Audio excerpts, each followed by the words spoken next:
Affairs Secretary issues a strong statement.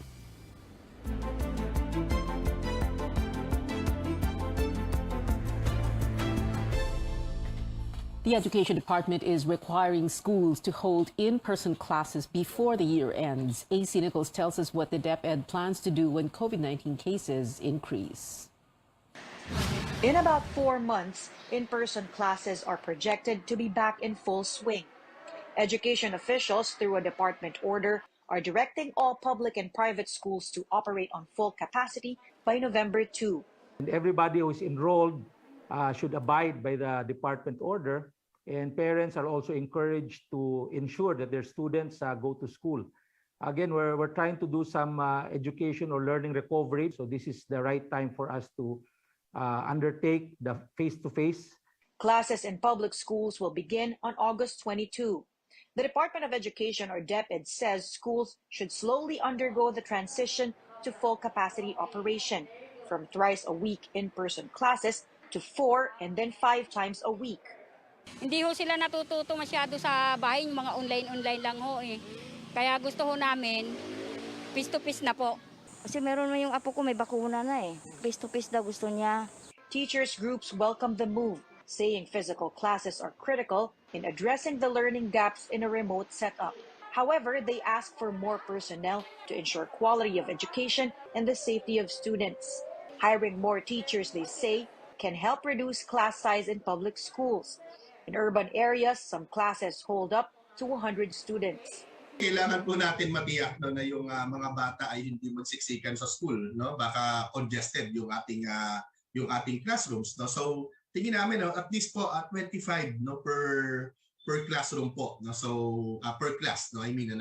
At yung teacher po natin talagang madadagdagan yung teaching load niya.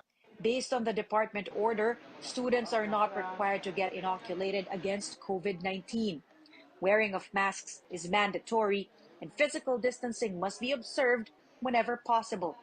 So what happens when COVID-19 cases continue to go up? Regardless of the alert level, tuloy ang face-to-face.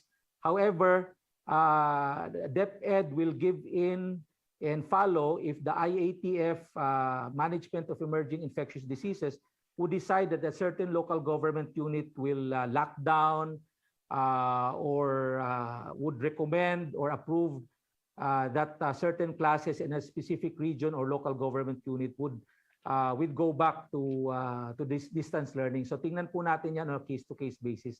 Education Chief Sara Duterte earlier said she will push for full in-person classes to address the negative impacts of the health crisis on Filipino students.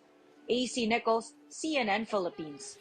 But a private schools group wants the DepEd to allow blended learning beyond November. The Coordinating Council for Private Educational Associations, or COCOPEA, says some parents do not want to send their children back to the classroom amid rising COVID-19 cases.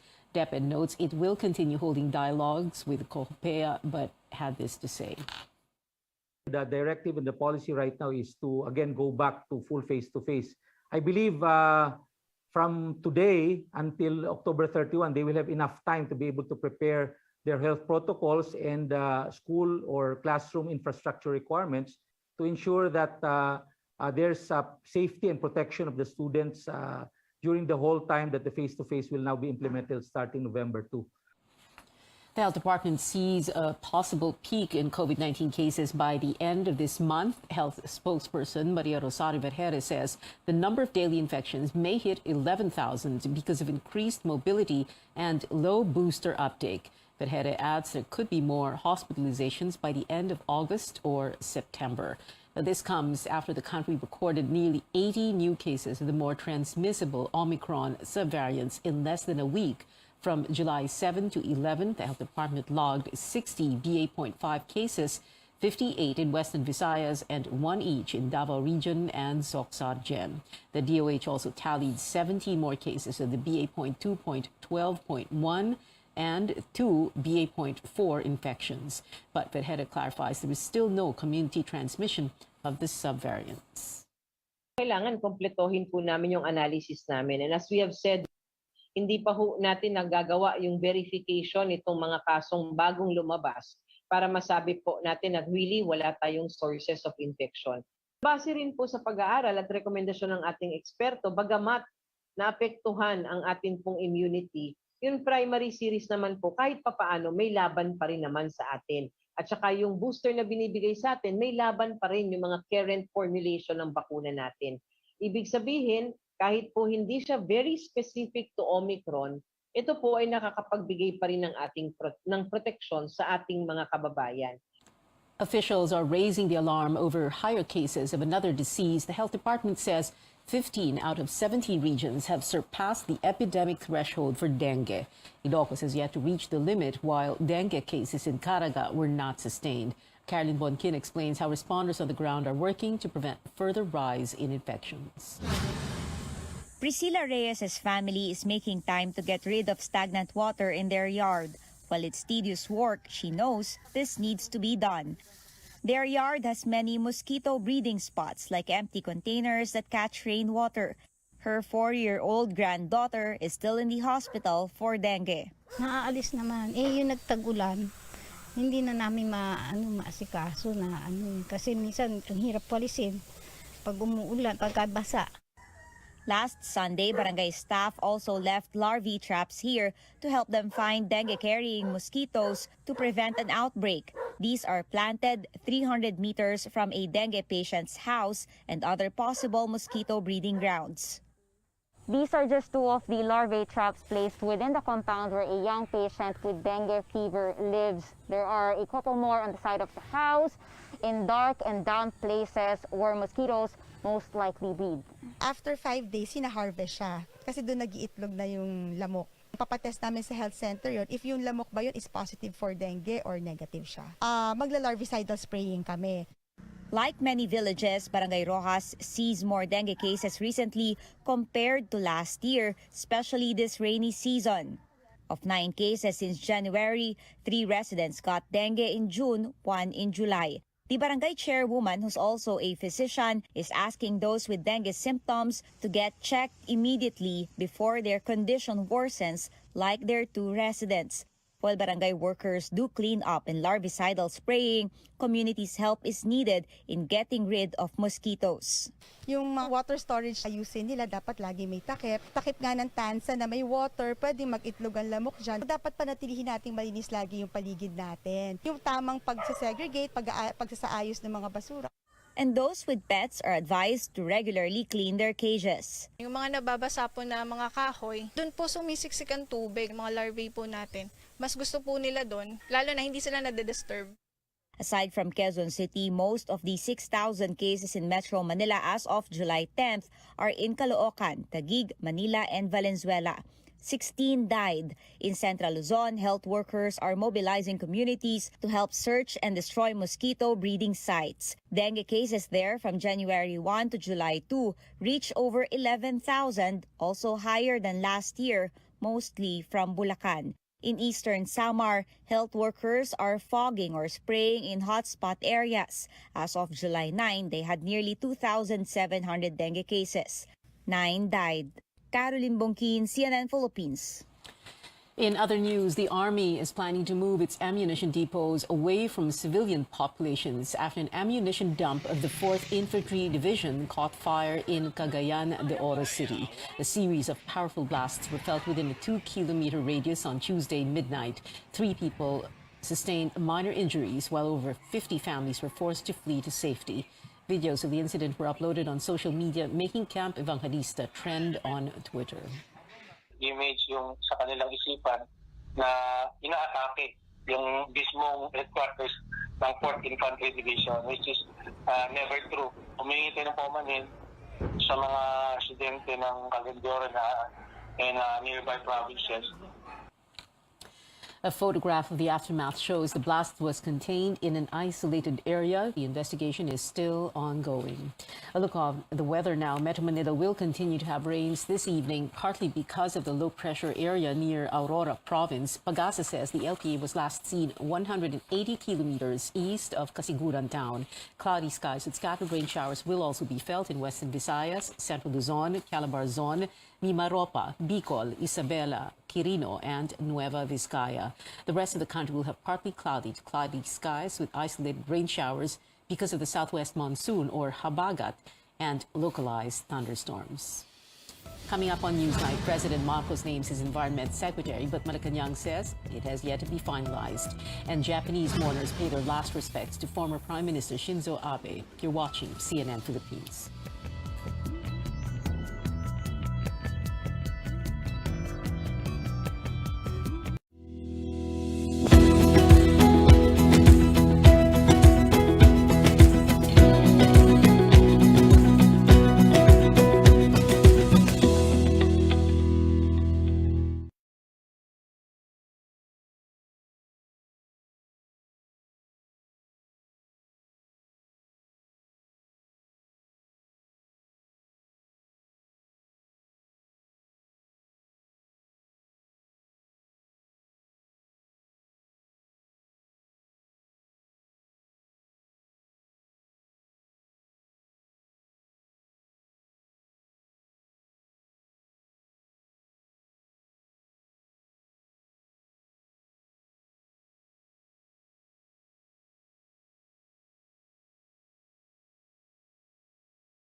Welcome back to CNN Philippines. President Bongbong Marcos nominates a disaster resilience expert as the new Secretary of the Environment Department. Malacanang says Mr. Marcos is looking to appoint Tony Yulo Loizaga as DNR Chief, subject to the fulfillment of required documents. Yulo Loizaga was chairperson of the International Advisory Board of the Manila Observatory, where she advocated for more scientific research on climate and disaster resilience. She was also technical advisor of the Philippine Disaster Resilience Foundation. Lawyer Rafael Lotilla is not yet the Energy Secretary. That's according to Press Secretary Trixie Cruz Angeles. She explains Lotilla, who is Mr. Marcos's choice to lead the agency, is currently an independent director of Aboitiz Power and Anexor. The law states no officer of any private company shall be eligible as secretary within 2 years from his or her retirement or resignation. Angeles adds it has yet to be determined if Lotilla is an officer of the company. Meanwhile, Solicitor General Menardo Guevara says they will discuss the matter internally and study any legal repercussions of Lotilla's appointment. President Marcos leads his second cabinet meeting virtually as he recovers from COVID-19. Budget officials laid down recommendations to improve the 2023 spending plan amid the crisis. Other topics include transportation programs and the build, and infrastructure projects. Cabinet officials stayed at the presidential guest house in Malacanang for the meeting. More than half of Filipinos want the new Marcos administration to prioritize rising inflation. A survey conducted by Pulse Asia last month shows 57% of Filipinos worry about the increasing prices of basic goods and services. Inflation hits its fastest rate in nearly 4 years in June at 6.1%. Other urgent concerns include wages, poverty, and job creation. Filipinos also want the government to fight corruption and criminality and to provide subsidies for those who lost their livelihood because of the pandemic. Only 7% of Filipinos see the need for the new administration to stop the spread of COVID-19 despite increasing cases. The survey was conducted among 1,200 respondents who were allowed to choose up to 3 concerns. President Marcos vows to address the concerns of Filipinos hit by soaring prices, but what exactly can consumers expect from the administration? Lois Calderon tells us how the chief executive plans to steer economic recovery. Consumer prices are high, triggered by a series of external events. The falling value of the peso against the dollar that makes paying record-high national debt even more expensive. And then the threat of a global recession. President Bongbong Marcos will hit the ground running in addressing these issues that are now affecting ordinary households. All need immediate attention. But what poses the biggest challenge? Our agriculture is in crisis. Food security is a concern of every Filipino, and Mr. Marcos has decided to take on the agriculture portfolio instead of appointing someone to do this difficult job. U.S.-based investment advisor Global Source Partners believes that's a bold move, as the president has the political capital to convince Congress, with his allies in the supermajority, to push for agricultural reforms. But by not providing a person he can fire if things go south, his decision could also be his first fumble. Comments from experts have a common theme. Taming food and fuel prices should be the economic team's first order of business. London-based think tank Capital Economics already revised interest rate hike forecasts to bring the Banco Central's benchmark rate to 3.5% by year-end. That's to control rising consumer prices. It expects inflation to peak soon. As long as the government lets the central bank do its work, then eventually inflation will fall out. But it is a big concern and a big challenge at the moment. The fact that the Marcos economic team has been consistent with its remarks comforts investors. The research unit of global debt watcher Fitch Ratings says Philippine debt might have seen its worst. It's confident the new administration can get the fiscal house in order. If you look at some of the other metrics which you'd use to measure the health of a country's public finances in terms of the share of government spending that is used to pay off debt, interest rates, they're all quite low. And so we're not at the moment concerned about public. Marcos wants to narrow the budget deficit to just 3% by the end of his term in 2028. Focus should be on tax administration first. The way to outgrow this the high debt to GDP ratio, although our debt to GDP ratio is fairly manageable, I think globally the debt to GDP ratio is nearing around 300%. Ours is only 60%, but the way to outgrow it is by focusing on economic growth. But what do those pronouncements mean for you and me? The economic team is pulling many levers. While there's monetary tightening on one side, which makes paying car and home loans a real pain, there's expansionary fiscal spending, but targeted at those who are hurting the most from expensive foods and fuel. Marcos, concurrently serving as Agriculture Secretary, sends a strong signal that despite the belt tightening, there will be more funds to address the food crisis. Lois Calderon, CNN, Philippines. The local currency sunk to 56 pesos and 37 centavos today, the weakest since November 2004. The lowest the peso has ever been was in October 2004 at 56 pesos and 44 centavos. Now, as the country marks the 6th anniversary of the historic arbitral ruling on the West Philippine Sea, more Filipinos are optimistic that the Marcos administration will do better in asserting the rights of the country. Several nations also express hope the change of leadership will lead to strategic partnerships based on the rule of law. Tristan Odalo reports. The Philippine government rejects any attempt to undermine the 2016 arbitral ruling, insisting that the findings of the historic decision are final, conclusive, and indisputable. Foreign Affairs Secretary Enrique Manalo says that the arbitral award already refutes claims based on historic rights in the South China Sea. The DFA chief adds that the ruling also upheld the Philippines' sovereign rights and jurisdiction in its exclusive economic zone. The DFA also welcomes the growing number of nations supporting the arbitral award, which is now part of international law. Meantime, longtime military ally the United States says it stands with the Philippines in upholding the arbitral award. The U.S. adds that the ruling is final and binding and that China should respect the international law. The U.S. adds that any attack on Philippine armed forces or public vessels will invoke the Mutual Defense Treaty. We remain optimistic that the best way forward is still diplomacy. Nevertheless, we are prepared to deter or deter aggression. Apart from the US, the United Kingdom, Australia, Japan, and the European Union also expressed support for the Philippines in asserting the arbitral award. The European Union aims to contribute to the stability, security, and prosperity of the Indo-Pacific region, while promoting democracy, the rule of law, human rights, and international law.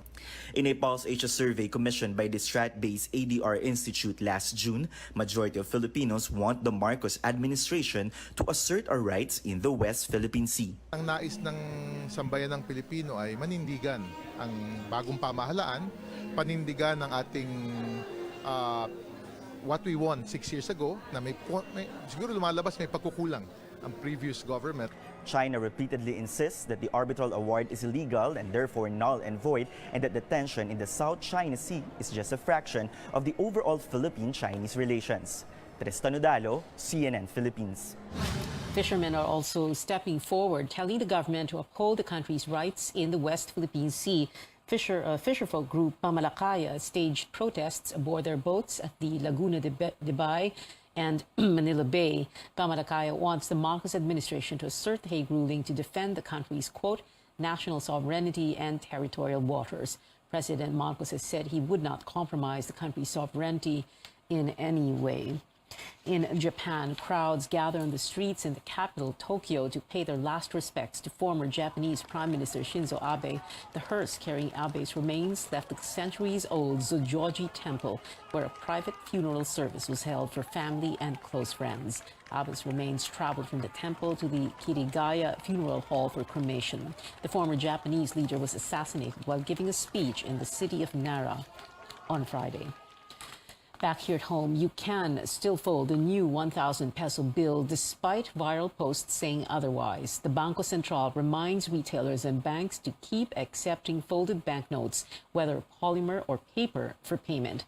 This after a netizen claimed that a mall refused to accept her folded 1,000 peso bill. In a statement, SM Supermalls denied this, telling the public that folded banknotes are still accepted in its stores, except those that are mutilated, stapled, and ripped from the removal of staple wire. More stories ahead. A sneak peek at a stunning view of the early universe in a first-of-its-kind image from NASA. And in sports, one more match for the Philippine women's football team as they go for a sweep in the group stage of the AFF Women's Championship. You're watching Newsnight, where we go above and beyond the headlines.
You're watching Newsnight. In football. Can the Philippines cap off the group round of the AFF Women's Championship with a flawless record?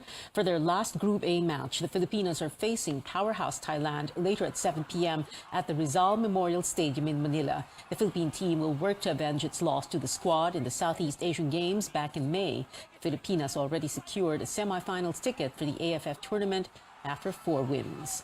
From sports to infinity and beyond, the first full-color image from the largest space telescope in history is here. U.S. President Joe Biden released this photograph from NASA's James Webb Telescope during a preview event at the White House. This is the deepest picture of the universe and is the telescope's first deep-field view of incredibly old and distant galaxies, some of them never before seen.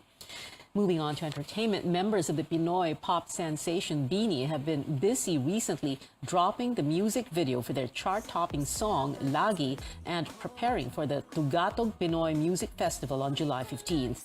Amid their success, the 8-piece ensemble tells CNN Philippines their flawless group dynamic was not an overnight success. From different parts of the Philippines po, may taga Cebu, Bohol, Nueva Vizcaya, Isabela, everywhere po. So, parang lumaki po kami with different beliefs po, perspective in life. So, nung nagkita-kita po kami at first, hindi po kami naging okay kasi syempre, iba-iba po kami ng kinalakihan. Ngayon po na magkakasama na po kami for almost 3 years na. 3 years na and counting. So, mas nabibuild na po yung chemistry namin sa isa't isa. This one's for fans of the popular American reality show RuPaul's Drag Race. Actor Paolo Ballesteros will host the local adaptation Drag Race Philippines. The show begins streaming August 17th. From drag queens to pageant queens, the country is among the top 3 in the Miss Supranational Talent Competition alongside India and Japan. Philippine bet Alison Black presented a stunning ballet piece for her entry. Find out if Alison is bringing home the crown from Poland with the Miss Supranational pageant airing here on CNN Philippines this Saturday, July 16 at 12 noon. And stay tuned for Mr. Supranational showing the next day. And that is it for now. Join me again on News.ph at 7 p.m. I'm Pia Ontiveros for Newsnight, where we go above and beyond the headlines.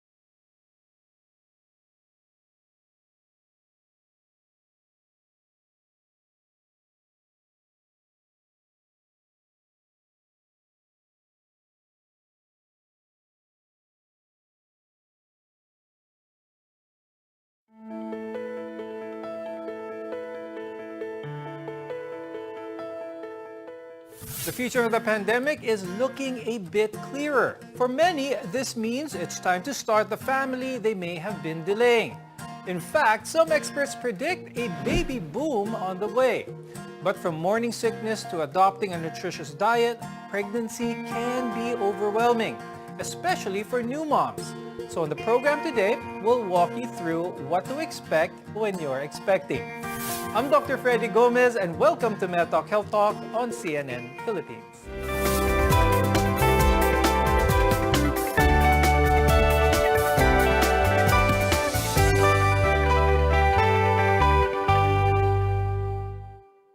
The key to a strong baby is a healthy pregnancy. Our guests are here today to tell us more about this. With us is Dr. Maria Linda Quevedo. She's an OB-gynecologist from the Asian Hospital and Medical Center and the head of maternal fetal medicine. We're also joined by Ms. Alodia Mercado, who is a clinical psychologist from AMAC Psychological Services. Thank you both for joining us on this program today. Now, whether you're having your first, second, or even third child, deciding to have a baby is a very big step for any family.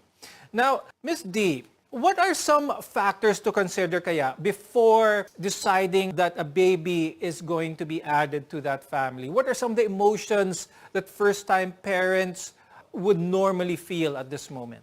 Hindi nakakagulat that women's preconception desire of conceiving a child is very linked to their values, to their goals, their employment, financial and emotional circumstances. No?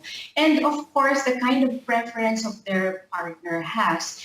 All of this have to come on a first issue of pregnancy. It is very important na handa ang isang babae bago siya magbuntis. Is there a point where someone can really say, you know what, ready na ako to have a baby? Sociologically speaking, there is no exact time or date, no, kung kailan tayo talagang sobrang ready when it comes to pregnancy. Napakahalaga na mai-posisyon natin yung isang taong magbubuntis doon sa kapasidad niya to develop a fetus inside her womb. Like physically, no, ready ba yung katawan niya? Meron ba siyang condition emotionally that she has to actually deal with before getting pregnant? So let's talk about that naman, the physical readiness ng isang babae to have a baby, because having a baby changes a lot of things, not just for the woman involved, but for the couple. So having a healthy pregnancy begins even before you get pregnant.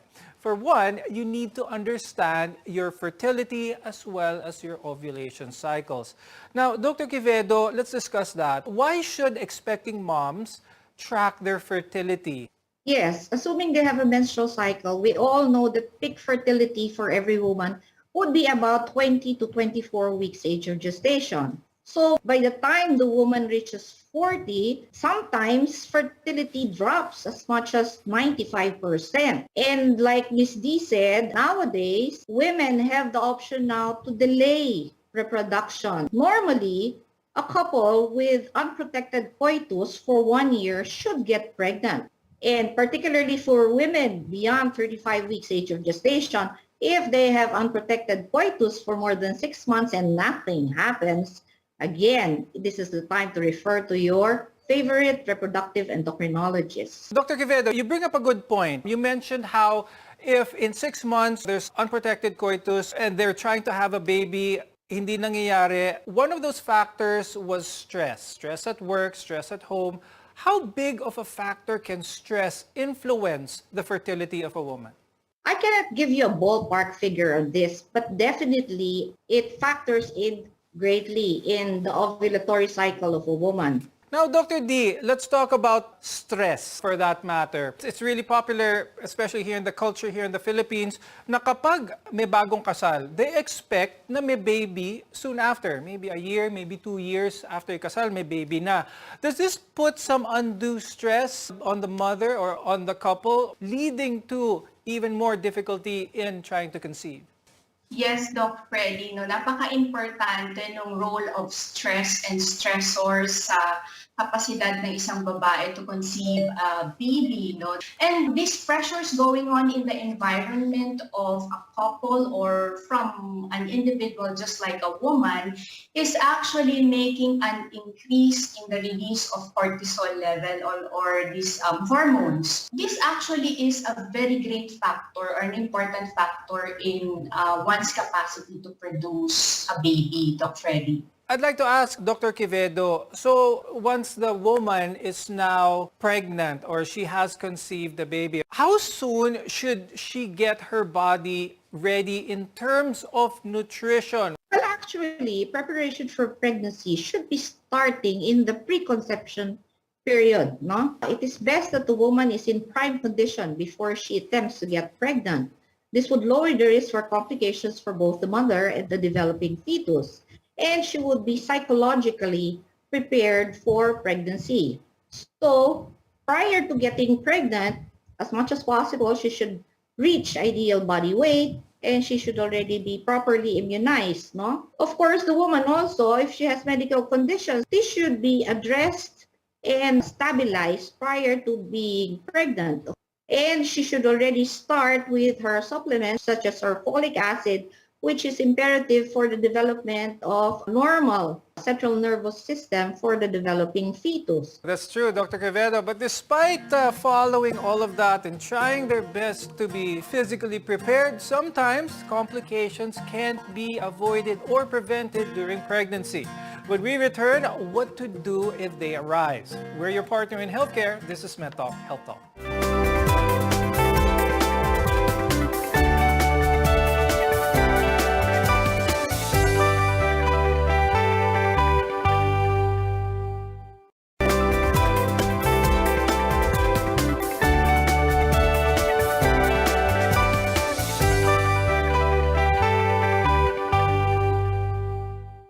Today, we're talking about steps for a healthy pregnancy and a healthy baby-to-be. I'm Dr. Freddy Gomez, and welcome back to MedTalk Health Talk.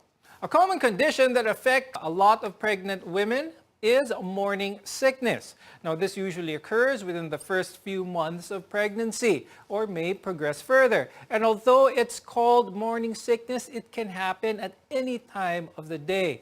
Dr. Quevedo, why does this happen? What should a first-time mom expect? Well, you call this hyperemesis gravidarum, no? It may be so bad that the patient may need hospitalization for rehydration. We would advise these women to avoid taking 3 full meals but having small, frequent feedings. A follow-up question to that. With many bodily changes, a woman who is preparing for a baby sometimes often reports that their sense of smell heightens. Why does this occur naman?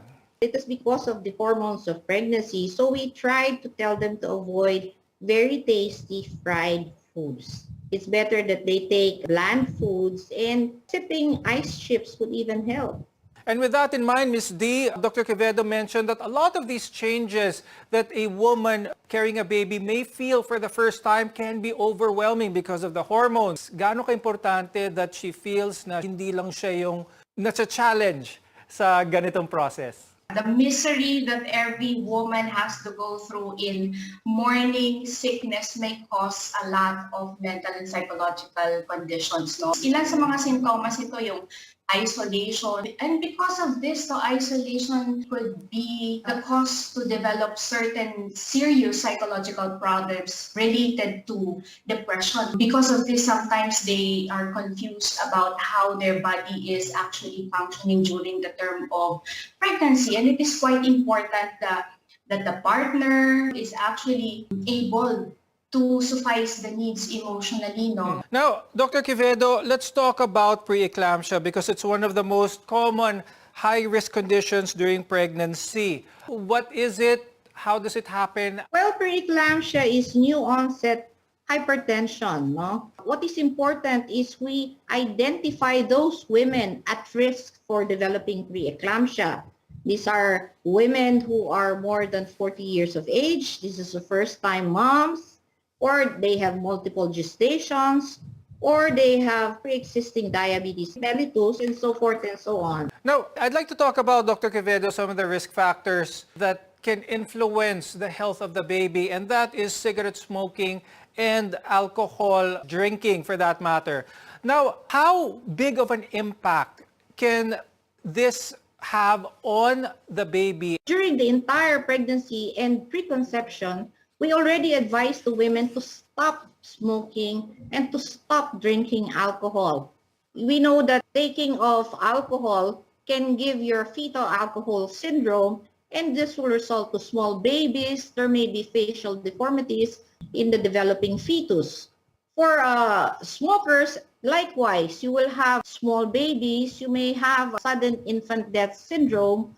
There may be fetal digital anomalies. So to avoid all this, you have to advise the women to stop smoking, and even the fathers. Now, Dr. Quevedo, let's go back to preeclampsia because this is the most common complication here in the Philippines when it comes to moms and especially first-time moms. Is there a screening process in order to catch this early? Well, the easiest way is to do the mean arterial pressure, no? We check if it's higher than 90, probably this woman would have preeclampsia. And there are also higher screening serum tests such as placental growth factor.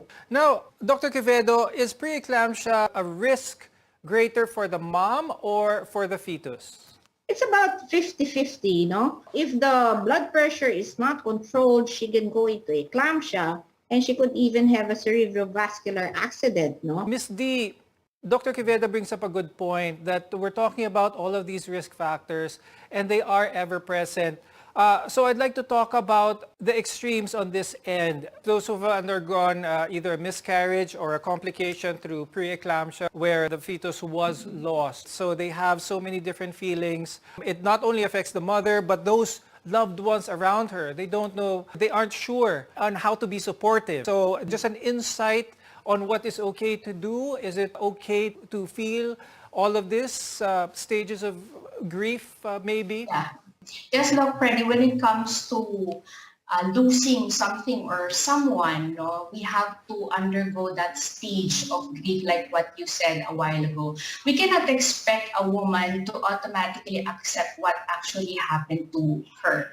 There is a process for it. So the first thing that you have to do, support for this woman, is just to listen. Let this woman express. And it is very important to process these negative thoughts. It starts with acceptance. And the acceptance actually runs for around 6 months, Doc Freddy. But if the symptoms are still there, we have to accept the fact that this woman has to be referred to a professional. Now, when we return, additional tips in order to maintain a healthy pregnancy. Your health is our mission here on MedTalk Health Talk. We'll be right back.